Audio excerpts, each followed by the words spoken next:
My name is Mary Catherine Way, and I'm a partner at DLA Piper, and I'm interviewing Ray Williams, my colleague at DLA Piper, who is the National Diversity and Inclusion Partner. Thanks for joining us, Ray. No problem. Thank you for having me. Tell us what the most important features are of a successful D&I plan. So to me, when you're talking about diversity and inclusion, there's two aspects. I think diversity aspect is a quantitative analysis or measurement. So you certainly want to think of a diversity plan as quantitative. What is my starting point? How do I measure that?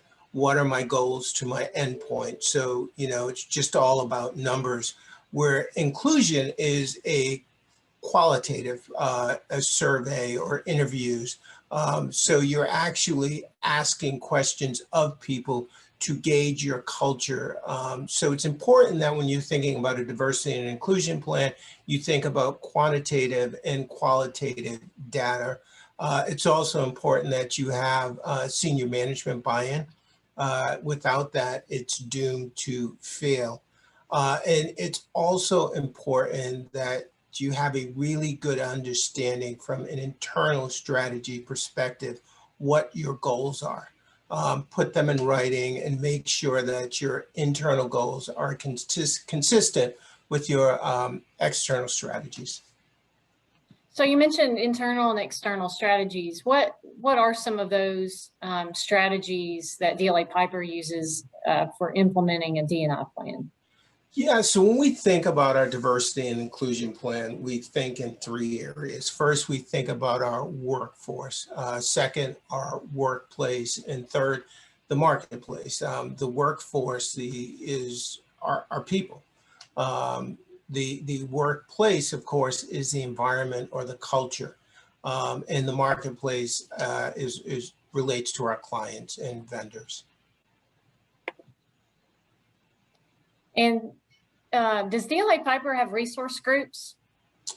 So we do. I think resource groups are really important. They help drive that diversity and inclusion, that culture that you want of inclusiveness. We have voluntarily led employee-based resource groups. And it starts with an affinity, really, people who are like you. Our resource groups include the African American Black Resource Group, the Asian American Pacific Islander Group, the Hispanic Latinx Group, IRIS, which is our LGBTQ group, Law, which is Leadership Alliance for Women, which is obviously our women's group based on the name. And then we have a Veterans and Military Families group. And the last one, and the newest one for us, is our Working Parents group. So what are some ways that these resource groups serve the firm at large? Great question. I think the important aspect of the resource groups is that they work hand in hand with our National Diversity and Inclusion team, and they help us carry our goals and our initiatives out to the masses. Really, we think of the national team as a hub, and our resource groups as spokes. They actually get out and help us build our culture. So, for example, one of the things that we call upon our resource groups to do is to help us plan any Heritage Month that the firm might have, in particular and specifically to that resource group. They're also there to promote inclusion through mentorship, training, pro bono opportunities, and other things. So really what we do is use our resource groups to basically create a positive impact on the community of DLA and the external community as well. In your experience serving as National Diversity and Inclusion Partner at DLA Piper, what diversity and inclusion innovation has been the most impactful or are you most proud of? That's a great question. It's also a difficult question. There are a number of innovative initiatives that we've put in place. I would say certainly two of them draw off of an assessment that we did some 3-4 years ago, where we had a consultant, Jean Pigot, come in and actually interview close to 1,500 people in the firm to assess our culture. And based on that assessment, we did two things. First, we certainly knew that we needed to do some diversity and inclusion training. So we hired Kenji Yoshino, professor at NYU School of Law, and the director of that school's Center for Diversity, Inclusion, and Belonging, to help us with training. So Professor Yoshino actually came up with an exclusive plan for DLA, by which he would do the training through vignettes that use professional actors and a professional director. These actors all were at some point on Broadway or continue to be on Broadway, and the director was also a Broadway director. And so these vignettes took the assessment that Ms. Pigot had done and laid to bear somewhat the issues or the culture, in a way, of DLA. And so an example of a vignette, and by the way, we actually went what we called a 5-city tour. We brought in all of our lawyers and professional business professionals to actually see these vignettes. And while the vignettes were going, Kenji would actually do some training. But an example of a vignette that was shown or was acted out was a senior female associate who was up for partner, and she went into the male partner associate's office and said, "I'd like to be a partner," and he told her she was without a doubt on track, that everything was moving in the positive direction, but that she needed to be more assertive over the next year.